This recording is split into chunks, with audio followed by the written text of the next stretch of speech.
All right, let's stay then with that story and across to SABC News reporter Lopang Alamu, who is at the mortuary for us. Lopang, a very good afternoon to you. What a tragic story this is. Of course, you have spent pretty much the most of the morning there at the scene and now at the mortuary. Just paint a picture how the parents are doing and, of course, the schools where these children are from. Unati, quite a tragedy as we've seen. In fact, quite a number of us, in fact, some of our colleagues really just breaking down from the moment that scene was being cleared. We do understand that earlier on we saw some parents come into the part of the field where the scene where no one should have access to in that moment, where those emergency services personnel were working the scene, but those parents really just pushing through. It really was a pandemonium of emotions. It was chaotic as well, and some parents lifting that foil, trying to see if they could identify if any of those children were their children. At this stage, we are at the morgue, and that is the Sebokeng mortuary. Now, this is where these parents come and go through the identification process. Now, this is where we've seen a number of parents really trying to keep it together, Unati, but that was not the case, as one would imagine. We've tried speaking to between 10 and 12 families at this stage, and we've only gotten to speak to 2 or so on camera, and those who we spoke to off camera have a lot of questions, as you can imagine. Let's just now take it back to that eyewitness we spoke to earlier, who claimed that the scholar transport driver was at fault. Now, this because he says he saw the scholar transport trying to overtake, so he was really on his way. Because you'd understand that the road that this accident happened.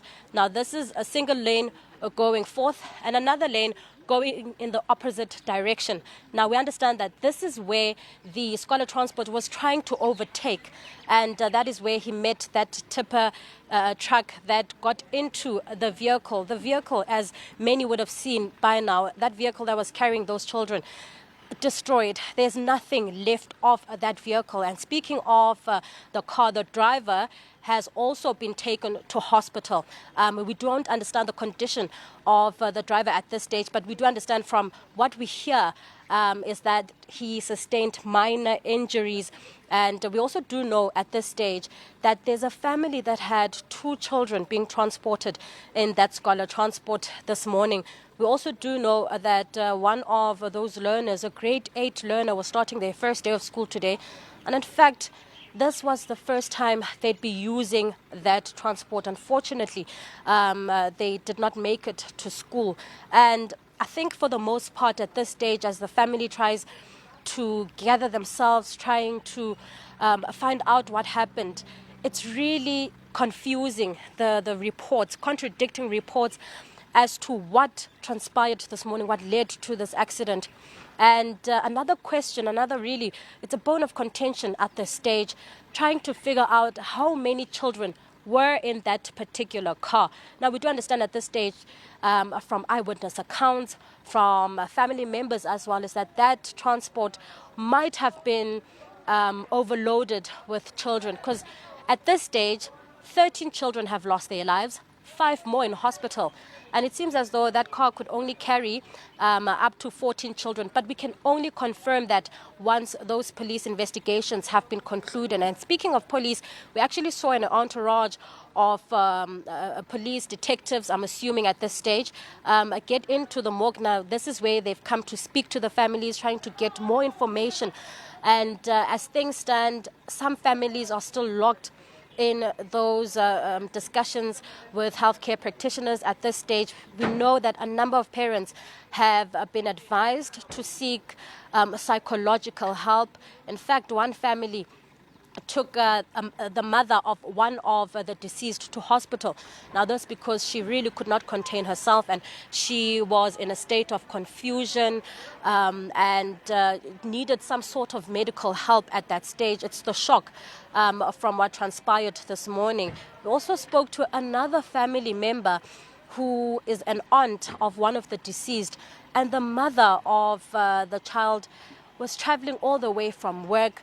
And what we understand is that she also almost got into another accident, trying to rush to the scene of the accident, trying to identify the child. And speaking of those visuals, it's really important for South Africans to remember to be sensitive in situations such as these, not to make the mistake of trying to be the first to show a sensitive image of a child lying down on the road, needing medical attention or having just lost their lives. And those are some of the things that the family also spoke about. And it's really true that some family members found out via social media that some of their children were involved in this particular accident. In fact, one family member saying they knew nothing until they saw a picture of the scholar transport that was involved, and then recognizing the number plate, and then only then did they make it to the scene.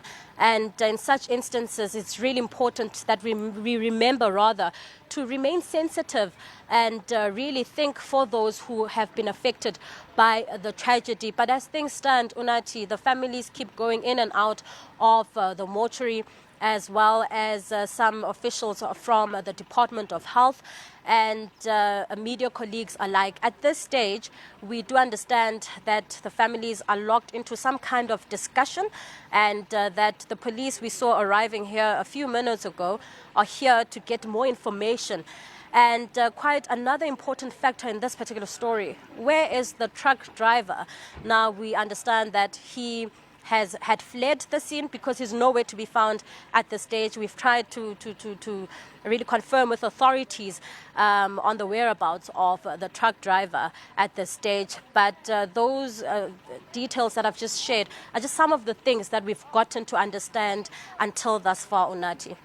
Well, Lopang, I'll tell you what, it's a shock that's reverberated across the country as well as in international spaces.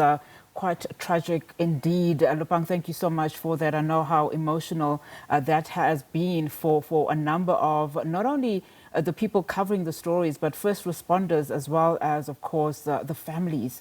Behind every child is a family, of course, in this tragedy. All right, I will keep you up to speed in terms of all of the key points that Lopang has raised in that particular matter, including, of course, the questions to those, the answers rather to those questions that she has been raising. Lopang Alamu there for us.